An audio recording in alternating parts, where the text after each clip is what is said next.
Well, it's lovely to see so many of you, and thank you so much for taking time out on this Tuesday evening.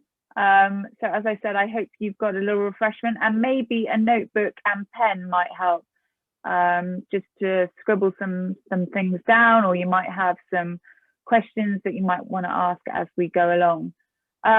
So my name is Vicky Rees Davies, and I was diagnosed with early onset Parkinson's in March of this year.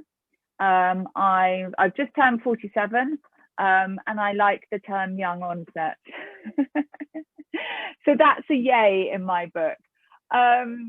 My mother had Parkinson's and my grandmother had Parkinson's. I've got a 10-year-old brother, older than me, brother and sister. So yeah, I sort of, not wishing them to have Parkinson's, but we all sort of thought, you know, them being older would get it before me, but that wasn't the case. But it is what it is, and like most of the Parkinson's community that I've met, we're all a pretty amazing bunch of people with a very positive mindset, and we obviously have our daily struggles, but most people I've met, you know, are incredible and are really fighting day to day to make their lives happy and fulfilled. And we know that one of the things to help us lead a happy and fulfilled life is exercise. And we are told often from the word go of getting our diagnosis that, okay, you've got Parkinson's, exercise is really going to help you, off you go, see you later, which is great. And for me, I'm a personal trainer and fitness instructor. So for me, it was like, well, yay, I'm in the best job possible. Off I go. I'm already doing it. Fantastic. But that's not the case for many people. Many people might not even be exercising to start off. They might hate exercise. It might be the last thing they want to do. So when someone turns around and says, you know what, something that's as good as taking your medication is exercise, it can be quite confusing as to know, you know, what is the best type of exercise for you. So tonight, I think that's what we're going to discuss. So I am very honoured to be joined by two amazing people. So I've got Clare Proctor here, who is a Neuro-Physio physiotherapist. I got it right. And Dr. Marc Price, we welcome you. And he is quite amazing and does a multitude of things, but tonight he's going to focus on Tai Chi and the benefits that Tai Chi can bring, and may even do a couple of exercises for us all to join into, which will be really fab. So I think, why don't we kick off with handing over to Clare, who I will unmute, and let's hear from Clare about what she feels is the best type of exercise, because obviously we are dealing with a neurological condition here, and that is her expertise. So Clare, I'm going to unmute you. There we go, she's unmuted, and over to you. I'm going to mute myself, actually. That's fine. So hi, yeah, I'm Clare. And the class that I teach for Parkinson's Care and Support UK is a high intensity exercise class. And as Vicky said, I'm a physio by profession. And I've only been teaching with PCS UK for about 10 weeks now, but it's been really great fun. So with regard to exercise, you might have heard the terms neuroplasticity and neuroprotective exercise. And that's the kind of basis upon which PCS UK asked me to target high intensity exercise in their class. So those terms refer to the brain's ability to adapt and form new connections, and the potential ability of exercise to prevent nerve damage and deterioration. The high intensity part refers to the exercise increasing our heart and breathing rate, and it's certainly not the kind of exercise that you want to keep doing all day. In my class, we use the principles of PD Warrior. So we're looking for large amplitude, powerful and sometimes fast movements to try and combat the tendency towards the opposite in Parkinson's. So they're the core exercises that we do every week, where we kind of build up to working at about 80% of the maximum effort that we could. my laptop's popping up with stuff. So exercise can improve many of the symptoms of Parkinson's, from stiffness, balance to fatigue, constipation. And animal models show that high intensity exercise can also improve the health of nerve cells, and therefore could potentially actually slow the rate of disease progression as well as improving symptoms. Research is ongoing in people in the hope that the same is true as it is in rats, as well as how high the exercise intensity needs to be and kind of what the best exercise is. So I try and provide a mix of challenges in the class to cover a lot of the types of exercises that are recommended for people with Parkinson's. I try and tailor the class as far as is possible to the people that are coming. And so I regularly ask them for feedback because I want to make it work for those people.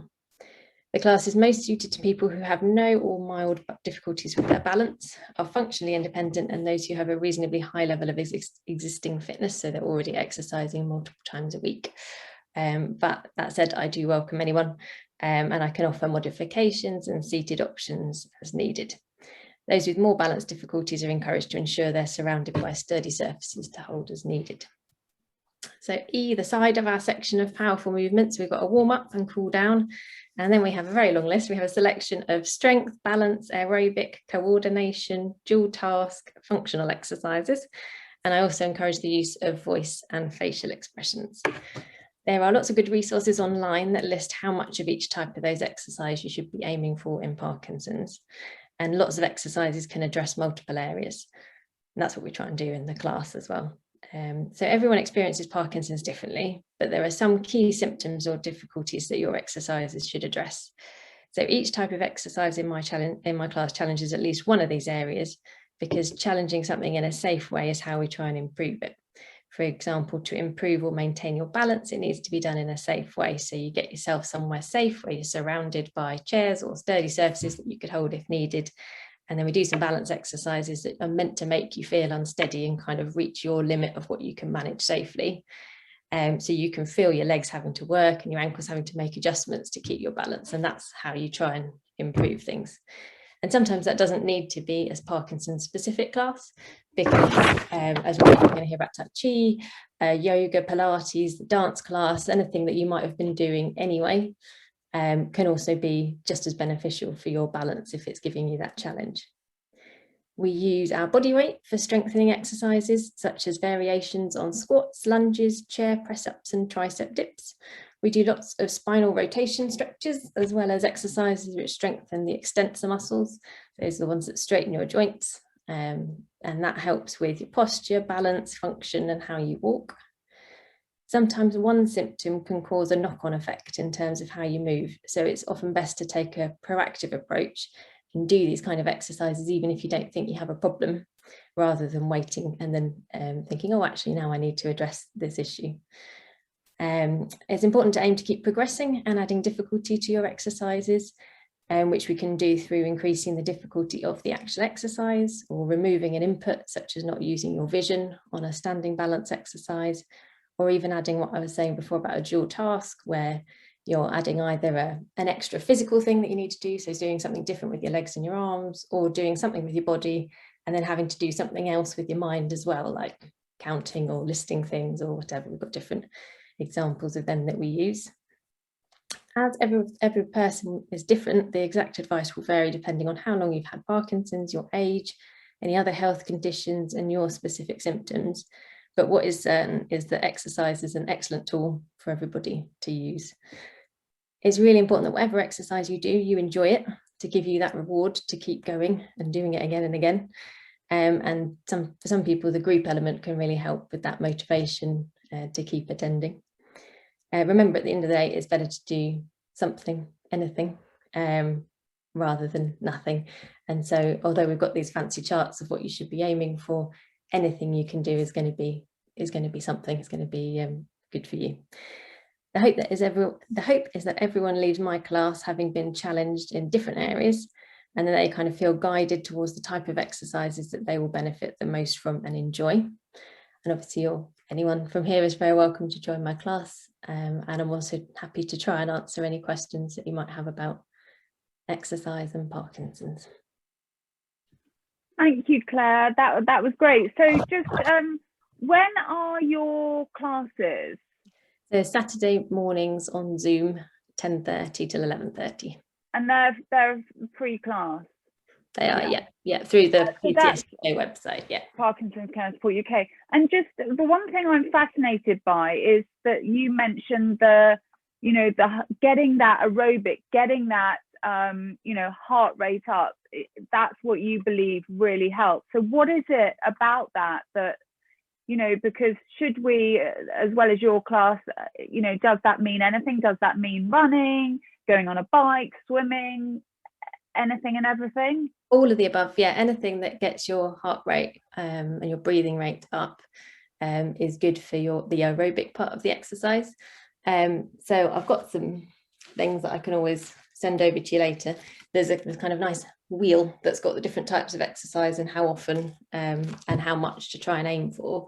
And so for aerobic, it's 150 minutes if you're doing it moderate, which is able to kind of just about hold a conversation, which goes down to, depending on where you read it, either 75 or 90 minutes if you do it vigorously, so where you could just manage a few words before needing to pause for breath. So there's definitely points in my class where if you're doing the harder option, you're exercising vigorously, and then I'd say some of it is more at a moderate level. So you can use a mixture of things, anything you said, swimming, cycling, running. It depends also the level that you're starting from. It might be that because we shouldn't just go from nothing or minimal to suddenly going for a sprint and going, great, that's excellent, that's my hour and a half of vigorous exercise. So maybe a low impact to sort of start if you're recovering from an injury, or starting from nowhere and then take it up a notch from there. Yeah. I mean, if you were starting with a slightly brisker walk, then you would naturally go for a slightly faster swim than would just be a kind of leisurely holiday swim in a pool kind of thing. So then building it up from there as you're able to, with any injuries or anything, like you say, as well. Yeah. Has anyone got any questions for Clare? I think Audrey, you have.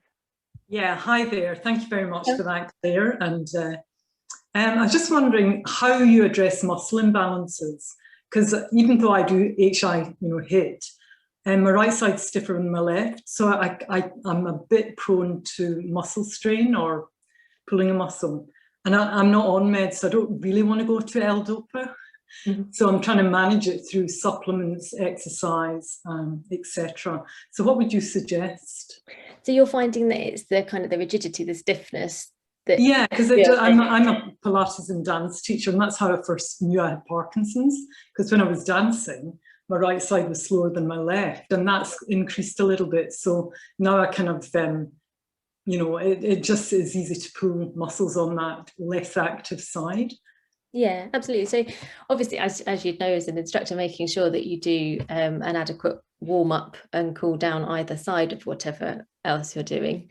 And really it is just about trying to make sure that you are using the same power on both sides. So if you've got a pre-existing injury, then obviously that's a bit different. You need to be a bit more cautious with that.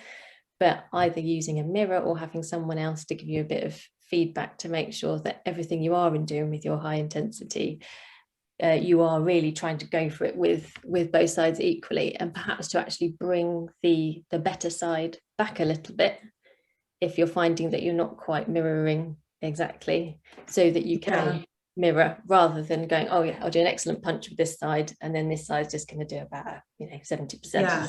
Yeah, that's great when you're on your own, but if I'm teaching, because I'm talking at the same time and doing the exercise and watching everybody else to make sure they're doing it properly, that's when I'm vulnerable. So the idea, I guess, is to work by myself intensively to try and address the balance. Well, and also, and you're obviously massively ticking the box for dual tasking and multitasking there. It doesn't work. Well, no, I mean, all of us struggle with it, and then it's obviously something that's known with Parkinson's to be more of a problem. So perhaps to actually practice when you're doing it at home as well, or whatever, when you're doing your work outside of the teaching, to try and do other things, whether that's maths or, as I say, lists or whatever, with your brain as well, to try and really bring up the dual tasking side, perhaps. Yeah. Okay, thank you. One thing, Audrey, just to add on to that, being an instructor myself, and for all of you watching, I don't know, does music play a part in your classes? Yeah, we dance. Yeah. Yeah. Do you find that helps? Because I find having quite a strong beat will, Yeah. because I have the same as you know, I can punch, you know, I could punch strongly with my right arm, but not with my left. But I find if I've got that music, I can do it better. Yeah, yeah. I think it does definitely help. And if you like the music, it's absolutely brilliant. In fact, I dance by myself in the kitchen every morning. Oh. And that just, you know, it just gets everything flowing and it relieves the stiffness. It gets the dopamine going. Yeah. And you can feel it, you know, it just loosens up. Yeah. And I think that, sorry, Claire, go on. No, go on.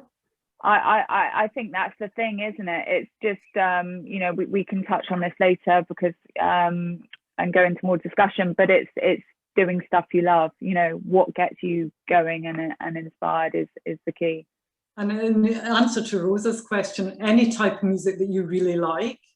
So I have a whole range. I like flamenco, even though I can't do it. So I pretend and actually mime and pretend I'm a character because I'm paranoid about getting the parky face. So I really try with my facial exercises and expression and over exaggerate. This is while I'm by myself, so don't scare people. But then I feel I've got the repertoire of movement in my face to then be more effective communicator in my teaching world, which is really important. I think that can go quite, you know, you're not really aware of losing facial expression until someday you catch yourself maybe and you think, crikey, what am I looking so down about? And also, Audrey, you know, in your teaching, perhaps, you know, you can make the excuse that you're the teacher, and so you can make sure that they're doing it correctly rather than having to demonstrate the whole time. And actually, do your stuff on your own, but, you know, maybe demonstrate once and then, you know, so you don't need to worry about it as much. Yeah, I do that in parties, And I was just going to say as well, what are you doing just prior to the class? Have you just driven to the... No, I try. I'm just up the road from our town hall actually, so I've only got a 3-minute walk, but I try and get there early and do lots of mobilisation. I take balls with me and chuck them about the hall because I don't have space anywhere else, and, you know, do all sorts of mad things, fast walking, running, jumping, skipping and all that sort of stuff. So yeah, that's exactly what I was going to say, to make sure you're not going from resting to... Yeah. There's a question in the chat. I don't know if you've seen, Vicky. Oh, whether the class is recorded. God. My class. My class is recorded. I do Zoom a lot, but I'm not used to the chat thing. Oh, brilliant. Yes. So it's whether my class. What kind of music? Thank you, Rosa. What kind of music? I favour Michael Jackson. I think it's very personal. I mean, from the studies, and you can help me out on this, Claire, from the studies that I've looked at, certainly not young onset, but later on, I mean, it's been amazing to have that strong beat playing, the reaction it can have with your brain to get you moving. I mean, Claire, you'll know more about this than me. Yeah, no, you're absolutely right. Yeah, so there are studies on exactly the right tempo and things like that to drive different kinds of change. But basically, if it's something that you enjoy, and obviously if you're doing something like Pilates, then it's okay to have just nice peaceful music. But if you want to be doing something higher intensity, then yes, something with a tempo that's going to kind of cue you to the rate that you want to be moving at. So in my class, we do kind of high knee things. You don't want the beat to be so fast that then you don't get the amplitude of the movement because you're too busy trying to rush to keep up with a beat. So it depends on what you're doing, but basically something that you like. Yeah, it's that music. Sorry, go on. Sorry, I was going to say, I find music helps when I do exercise, as Claire knows in her class. I have mine, and she doesn't play music, but I play it in the background of my, you know. Oh, that's a really good idea. It was Claire's idea. Often if you go for a walk, I mean, you know, I love being outside in nature and it's great listening to the birds and that is lovely. But if, you know, sometimes putting AirPods on and playing some music. You know, you want to be, it's like that dance floor moment, isn't it? When, you know, oh, that song, and it makes you want to get up and feel exhilarated. So it's a very personal thing, I think. Yeah. Okay, well, I think we can do more chatting at the end, but I think Marc has been waiting very patiently. So I am going to mute you, Claire. Thank you so much for that. And I'm sure we'll come back to you in a bit. And I think let's move over to Marc, who's going to offer us something completely different, but equally as important. So I'll mute. Thank you. I teach Tai Chi, I teach Qigong, I teach meditation, and I teach a whole bunch of stuff that sort of fit in around that. And if you look on the YouTube channel, you'll see I've done some sound exercises, which are sort of coming from a particular Qigong set. I got into Tai Chi some time ago. I used to go to the gym a lot and do a lot of intense exercise. And I found that was quite good for keeping fit, but it didn't really help me blow off stress so much. And I wanted to do meditation, but I didn't have time to do meditation and the exercise, and both of them were important to me. So I thought, oh, I know, Tai Chi must be the thing, because you're doing exercise and meditating at the same time, which eventually you are, but to begin with, you don't. So I do a Tai Chi class for Parkinson's Care UK it will be tomorrow afternoon, actually, tomorrow at 2 o'clock. So it's Thursdays at 2 o'clock. We tend to get I think the slower people in. So I keep things slow, but Tai Chi can be anything between slow and intense.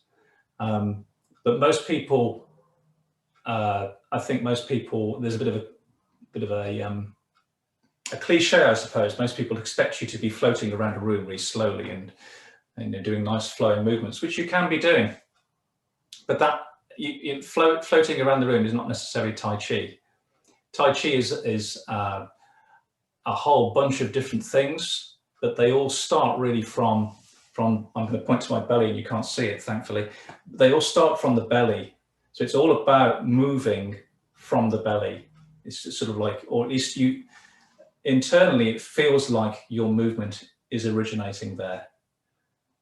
And the movement is quite complex once you get the hang of it, once you start doing it properly, because you're kind of sending out ripples of movement through your body and you're moving the body internally. So you can be doing something that's very low intensity and still be doing Tai Chi, but you can equally also do something high intensity using Tai Chi. So I want to show you actually what it is, I think. So I'm going to switch over to another camera, and hopefully, if I can find my mouse pointer, just excuse me a moment while I'm off camera.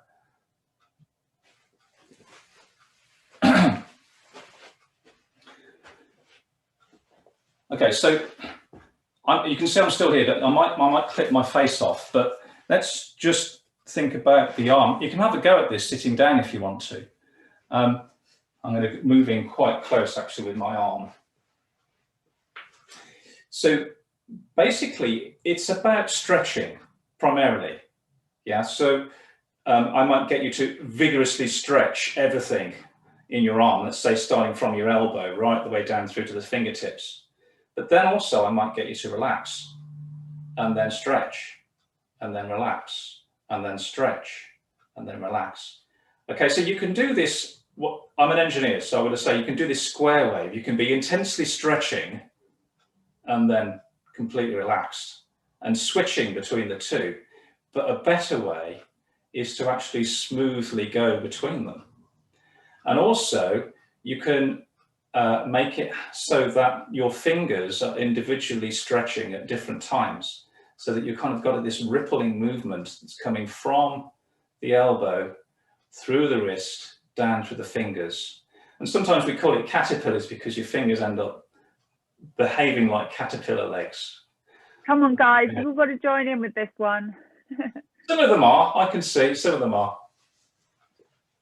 But it doesn't, if you're just doing it from your elbow to your fingertips, you're not really doing Tai Chi. It has to start here, you see. So you have to actually make the movement come from the belly, and then it flows through to the arm, probably actually to both arms. And you can do it sitting down, and you can do it standing up. You can probably do it lying down as well, actually, but standing up is probably best. So that is kind of like pretty much the basis of Tai Chi, but there's a whole gamut of stuff that happens. We talk about connecting with earth, and we talk about connecting with sky. So there's this sort of philosophy, sky, man, earth, where we're trying to sort of create a conduit between sky and earth. And that's quite esoteric sounding, but actually when you put it into practice, it's just all about trying to become more of your environment, so trying to contain or to fill up more of your environment, and also stay securely attached to the floor. And in my Tai Chi classes, that tends to be where I start from, is getting people securely attached to the floor and getting people to walk in the way in which you should be walking with Tai Chi, which is what I call cat walking. You walk like a cat. So generally when people walk, they put their weight into their feet. You put your weight into your foot before it's on the floor, before it's on the ground, and then it makes a sort of a bit of a thump. If you're sneaking up on somebody, that's no good. It's not going to work for you. But also, if you're walking on ice, you're much more likely to slip over. Or if you have poor coordination or your balance is a little bit off, you're much more likely to slip over. So it really works quite nicely, although the reason for doing it in Tai Chi is a slightly different context. But learning how to do this, I think, can be really helpful. So instead, what we do is we think about where our weight is all the time. And when you have a foot off the floor, you have no weight in it. It makes it much easier to balance on one leg if you've got no weight in that foot. You also make sure that your head is firmly on top of your shoulders, because as soon as you start moving your head off your shoulders, you start to lose your balance because your center of gravity changes. Anyway, that's by the way. So you're taking the weight out of the foot before you lift it off the floor, and then you don't put any weight into it until after it's gone on the floor. Then you shift your weight across. And then once all your weight's in that side, you can lift the other foot off the floor. So, okay, it can look a little bit like you're walking along and you've got chewing gum stuck to the bottom of your feet or something, but that's the starting point. Then the real skill is making it look like you're walking normally whilst you're doing this thing where you're walking properly, is what I would say. But with Tai Chi, all of your movement comes from the belly, or the waist, as it's often translated. So when you're walking, ultimately, I get people to actually turn the waist. So you're turning your waist as you're shifting your weight. And now you're starting to coordinate multiple parts of your body to make them move. But it's still a little bit robotic. We're still not getting this flowing, waving movement that's coming from the belly and going through to the extremities. I'll switch back to the other camera. So Tai Chi is actually a philosophy. It's not an exercise. It's not a martial art. Tai Chi is a philosophy. It's about yin and yang.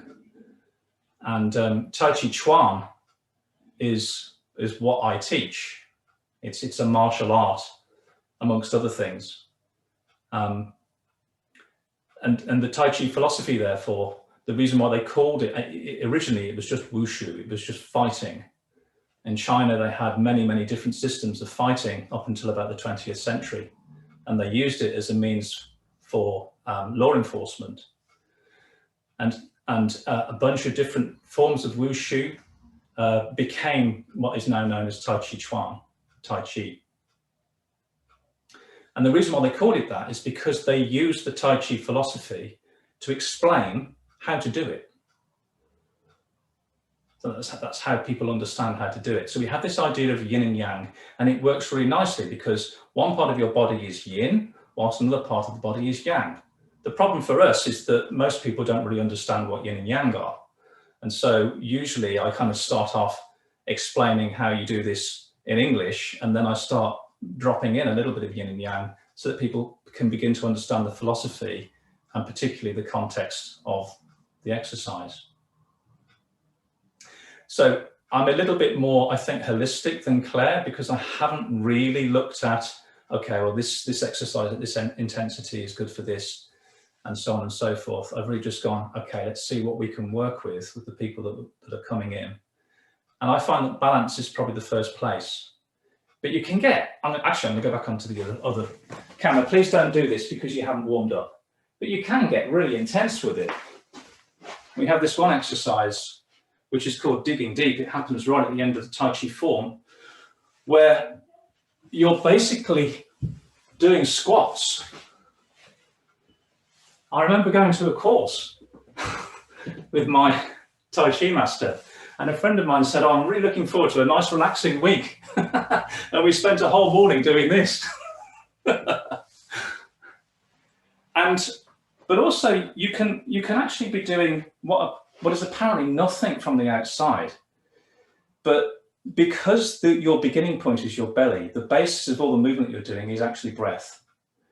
And so you can actually be doing some really cardiovascular exercise by not doing an awful lot on the outside, but actually what you're doing is you're working the pelvic floor and the diaphragm and doing a particular special kind of breathing.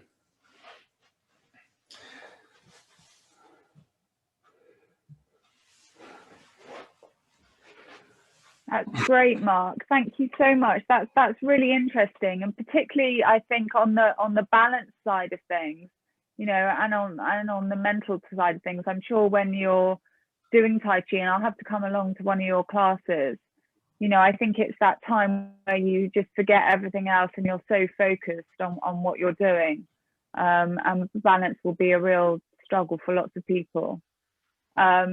Has anyone got any questions specifically on Tai Chi? Audrey? Oh, hang on. Sorry, I've just muted you rather than unmute you. Oh, technology. There we go. There we go. Thanks very much, Mark. I particularly like that because from what it seems that you're combining that kind of meditation with movement, and I find meditation while not moving virtually impossible. So the movement aspect is really nice. And what effect does that have on vagal tone? Because it seems to me that it's quite a calming, kind of centering exercise form. Okay, can I fly off at a slight tangent before I answer your question? As I said, Tai Chi is a big gamut, and my Tai Chi master, he was a Chinese doctor who lived in Shanghai with a whole bunch of different Tai Chi masters in the same kind of neighborhood. But he was a trained doctor, and he started looking into the effects that it has and how it can help you in different ways. And one of the things he found was that actually there is a form, what we would call complementary therapy in English, a healing system that makes use of some of the underlying stuff that happens. And one of the things it does, or one of the things that you can do with it, is basically work on the vagus nerve. I'm assuming that's what you mean when you said the vagal. So particularly this area here, from a martial perspective, you can attack somebody using Tai Chi in these kind of areas. But also here, which would stop the heart. And then also in the inguinals, which again is the vagus nerve, I believe. But actually we work with activating the vagus nerve right the way down through the body. And yes, we know that it acts as a dilator of your arteries, and therefore, well, actually, I think that is a what's the word I'm looking for? That is a secondary effect. What it does is it activates the parasympathetic nervous system and deactivates the sympathetic nervous system. In lay speak, it turns off your fight or flight response and puts you back into a more calm, relaxed state. Whether or not I've actually properly internally analysed how that happens, or if and when that happens, because there's a whole bunch of stuff going on, and it just depends on what you're doing and how you're doing it, I think. But that exercise that I just showed you, you can do that really slowly and get into quite a lot of detail about the different muscles that you're working at different times. When you're doing it like that, I think that's when the parasympathetic nervous system properly kicks in for you. Thank you. Yeah, so thank you. Sorry, yeah, go on, shut up. Shut up. We could do a separate one. We could carry on another time. That was great. Thank you. Any other questions for Mark before I carry on? No? Okay, so I'll brief, sorry, were you, no, that was hand in the hair then rather than hand up. So I'll just tell you a bit about what I do, because I think it's good to get an overall picture of all the exercises out there, and then for you to go and give each and every one of them a go and find your thing. So I teach a variety of exercises over a week, one being sculpt and tone, which is a low impact, but you're sculpting and toning your muscles. So we normally do repetition for about 40 seconds at a time. So we might be doing some dumbbell work, some squats, like Mark did, letting someone in here. So a variety of exercises. So we'll do a 40 seconds, and then we might have a 15-second break, and then we'll carry on. So it's really good for toning the entire body. And then the next one I do is a more high impact. So I do HIIT classes. So for anyone that doesn't know about HIIT classes, HIIT is high intensity exercise for short periods. And the thing that's great about the short periods is your body doesn't know what's coming next. So unlike when you go for a run, your body's like, okay, I'm running again, or okay, I'm walking again. By doing a HIIT class, again, you're doing this 30, 40 second piece of high intensity exercise, then you have a break, then you do another place, then you have a break. Now, it's not for everyone, but as we're focusing on young onset, often, those under 50 are, and I'm not saying everyone under 50 is fitter than those over 50, but generally we might be capable of more things. So if we're looking for that high intensity, the thing I love about it is the happy hormones. It gets your adrenaline pumping. It produces those happy hormones. It helps with those dopamine levels, and it uses that dopamine in the right way. So that's why I love those classes. And then the last one I teach are kettlebells.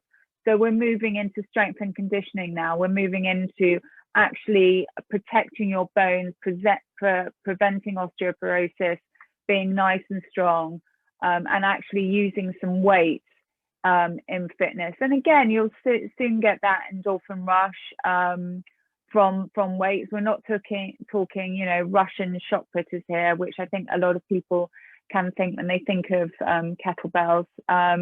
So you can use light and increase the weight, but it's a really effective workout.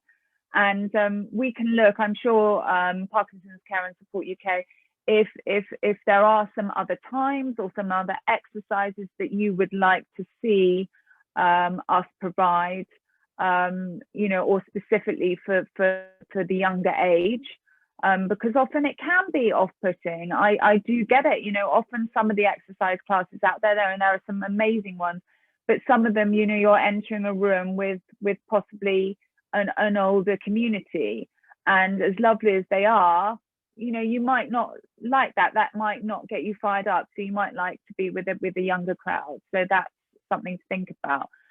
But one thing I wanted to talk about was just I can't even say it, procrastination and fatigue, because it's all very well us talking about, come on, go and do this, go and do that. But we've all got busy lives. Most of us have got careers.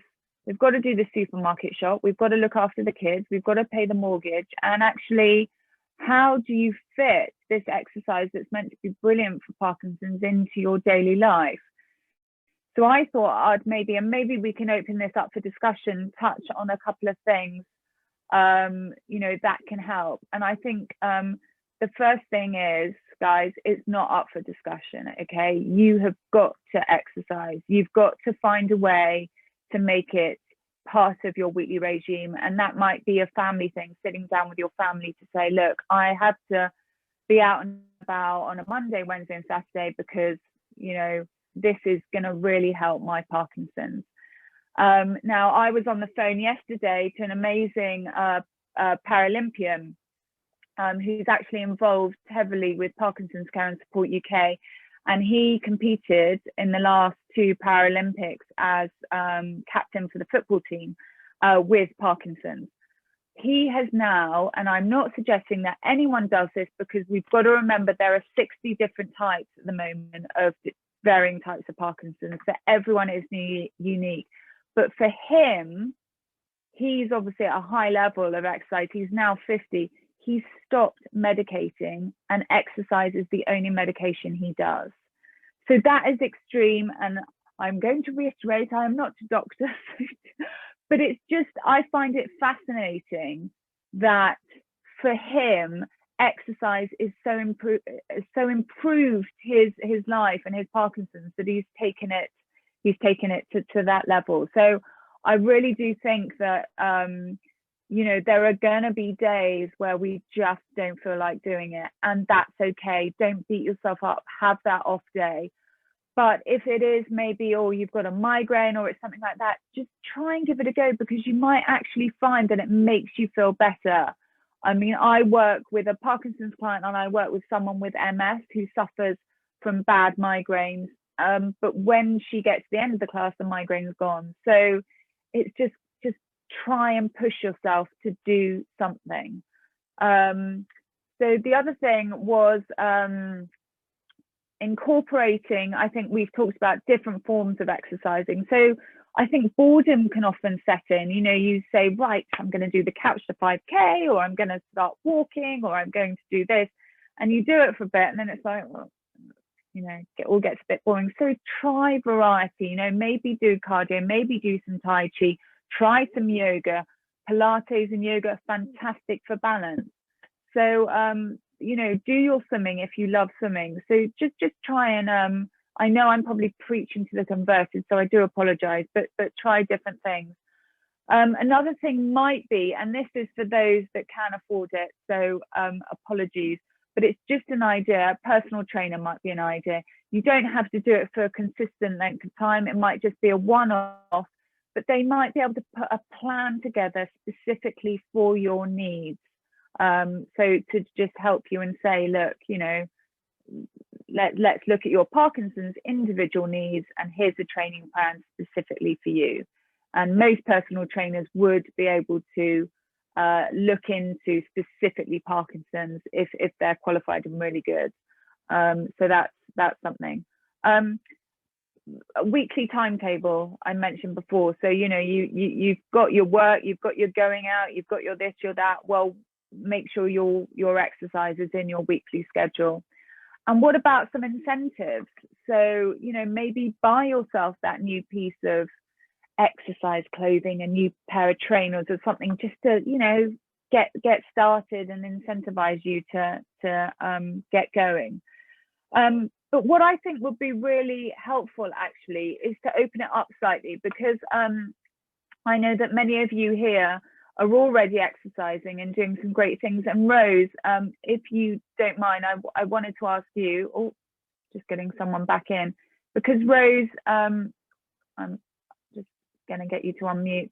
You have really stepped up the exercise. I know you're living on the west coast of Scotland, but you do lots of online classes with Neuro Heroes. Yeah. Neuro Heroes PD. Yeah, just before I say that, the reason I got into more exercise was a term somebody used with me, and I think it's quite good.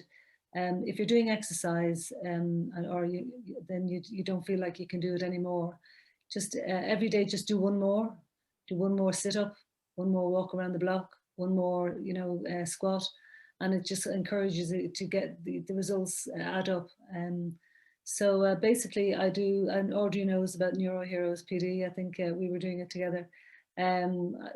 Just very similar to you, Claire, the coordination, cardio, balance, strength, PD Warrior, and it encompasses all that in an hour. It's great fun. It's done online, and they're based in Wimbledon, so I do it on Zoom. I do yoga, an hour's yoga. I do dance for Parkinson's, and I do tap dancing. So, and like Audrey says, the dancing is great. I have a friend who we send a little dance routine to each other every week, just for a bit of laugh and just to keep in contact with her. So, but I definitely, when somebody mentioned that just don't do one more thing, it really resonated with me, and I think it's a good thing to live by when apathy strikes. Yeah, I couldn't agree more. How fantastic. And I love the fact, Rose, so I'm doing a series of podcasts with some young onset Parkinson's people, and I did a podcast with Rose. She kindly told me her story, and she started tap dancing because of the stiffness in her ankles. Had heard that would help. So how great is that? So she's now jazz hands and tapping away. Have you got the nice shoes, Rose? So that's great. Is there anyone else that's doing some form of exercise that might be useful for the rest of the group to hear? Andre, I'm looking at you. Oh, hang on. Ask to unmute. You're not unmuting. Here we go. I'm sorry, I'm picking on people now. Get ready. Hello, everyone. Hi. I do some running and to keep fit, and I enroll myself too in a class of PD Warrior. Oh, great. And I've been doing that for the last 2-3 weeks. And do you find that is helping? Yes, I find I've done some of it about a year ago. I've done another group, and it's helpful to have a group to practice together, I think. Yeah, that's a really good point, actually, Andre, is with exercise. I mean, some people like exercising alone, but actually it can be quite nice if you can get a friend on board or join a group just for that social aspect, because then you're also held a bit more accountable. You know, if you don't turn up, it's like, where's Andre? You know, Andre, come down here. So you're sort of encouraged more to come, which I think can help. And running as well. Have you always run? More or less, but when the lockdown started and the gym closed, I thought, what can I do to keep fit? And then I started running more after lockdown. Yeah, brilliant. Good for you. Good for you. Yeah, and you know, some of us can run, some of us love it, some of us hate it. So again, it's, you know, it's finding your thing. Rosa, what's your story, Rosa? Yeah, I was diagnosed with Parkinson a year ago in June. Yeah, that's a year ago. But I wasn't doing any exercise because I was feeling so with the pain on my arm, and my leg was, I do get a lot of cramps, dystonia on my left foot. So I wasn't able to walk a lot. So, but when I saw the neurologist, he didn't say anything about exercise. No, so I know you've had a really tough time, Rosa. Yeah, so I researched, I went on the websites, and then I found this group, Richard Peak Online. Have you seen? So I started doing exercise with them. So it really helps. So I do exercise every day, well, 5 days per week. But now I'm trying to find other type of exercise because I need to do something else. I love swimming, but because of the cramps, I stopped swimming as well, because when I try to swim, my foot gets twisted, completely twisted. And I'm on medication, but it's not helping. So I need to increase the medication again because I'm on agonist. but I don't want to increase it. So I'm just trying to push myself to do more exercise. But I'm getting really thin because I'm doing more exercise. I think. So there's always a plus side in life. Yeah. Can I ask something? When you were swimming with the dystonia, if you were just standing in the water or kind of resting, did it ease then? No, when I do the, how do you call it? Crawl, yeah. When you're kicking, yeah. So if I going backwards, I don't get the dystonia, I don't get the cramp. Or if I do the normal scroll, yeah, I get the cramp. That's why I stopped swimming, because the instructor told me, so you should stop because we don't know what's going on with your foot. But that was before the diagnosis. Because I was just thinking that actually exercise in water in general, even if you're not actually swimming, is good with the resistance and the warmth to try and ease off the dystonia.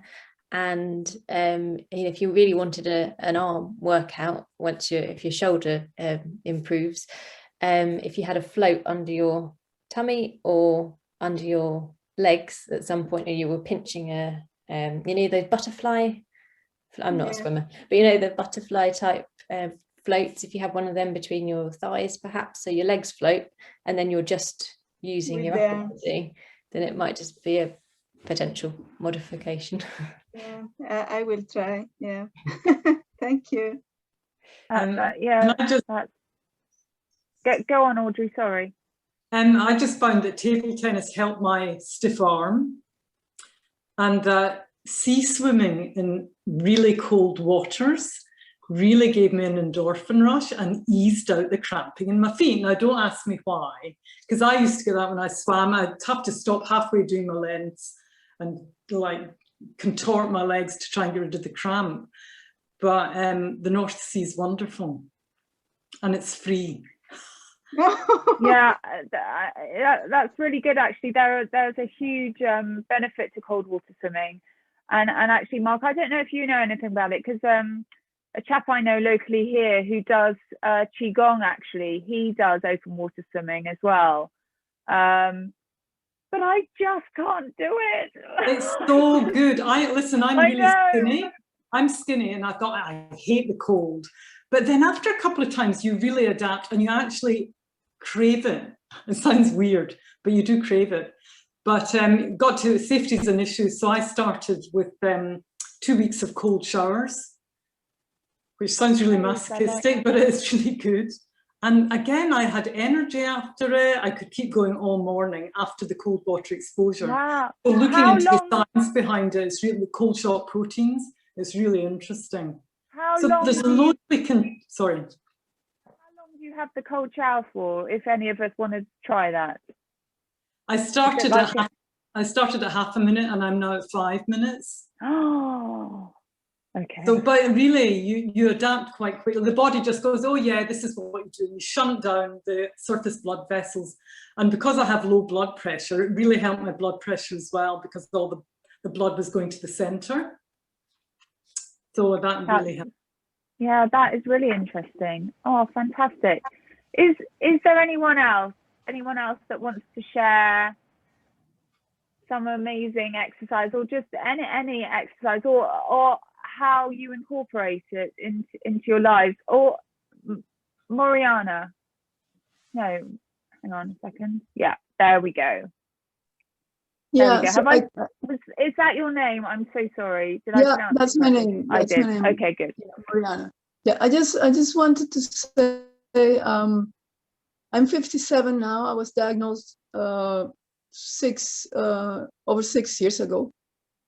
I had symptoms for 2 years before that, but nobody found out what was going on. And the thing I do, and I've always been doing during this time, is running, and I'm doing pretty well with that. And I recommend it to anyone who likes running. Yeah. Because it works. It's intense. It's And apart from that, I've tried Tai Chi, which I find very good, and I've done PD warrior exercises as well with a class. And I think all that helps. I've done Pilates, yoga, anything that keeps you moving is good for you. Yeah. Basically. And Mariana, that running, I mean, I know I you know, have and do occasionally still run, but it's that after that 20 minutes when those endorphins kick in and you're outside, and it's that mental escape as much as anything, as well as the physical, which I think is wonderful. So I totally get that. Yeah, I guess it just depends if with balance, if people are able to run. You know, we've all got different areas, haven't we, of ourselves that we're struggling or coping with. Now, Sharon, I can't see you, but is there anything you want to say? No, I don't think so. Anyone else? No? Oh, Mark, go for it. I just wanted to loop back to the cold shower thing and the shoulder as well. So you were saying that somebody you know who does Qigong does cold water swimming, is that right? Yeah. What I would say is if you do like to do Qigong, don't do it just before you go cold water swimming, because what Qigong does is open up all the joints and your body. So as Audrey was saying, when you get in a cold shower, your body naturally closes up on the outside to protect it from the cold. But if you're doing Tai Chi, or Qigong properly, then you're opening up all your joints. So then if you go and hit it with a cold shower, it's got to close up a lot more. So do the cold shower before you do the Qigong. The other thing I would say... that's really important. Yeah, the other thing I would say is with the shoulder, Rosa, I think that actually may be the problem with the shoulder may be linked with the cramping in the legs, funnily enough. And it might be worth working on just trying to loosen off the shoulders. So trying to stretch them open gently, gently, gently, gently. And you may find, first of all, that you'll get possibly what seems to be a negative reaction. You'll start to get cramping again. But then if you work through it, try it, see what happens. If you work through it, it may actually start to ease off again as well. Just some thoughts that sprung to mind. Yeah, that's really useful. Thank you, Mark, for that. So I think, you know, the most important thing, we've all got to do it. I think the recommended average is 2.5 hours per week to those with Parkinson's, that it really does make a difference in our lives.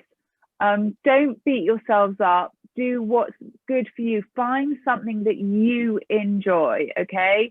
Don't look at what everyone else is enjoying. If you want to play badminton or table tennis, then you go for it. Whatever is your thing. But maybe from what we've said this evening, there are a couple of things out there, and you might like to come onto the Parkinson's Care and Support website and try some free classes with Clare and Mark. Give those a go and have a look. There are plenty of other classes available on the website, and they'd love to see you. The more the merrier.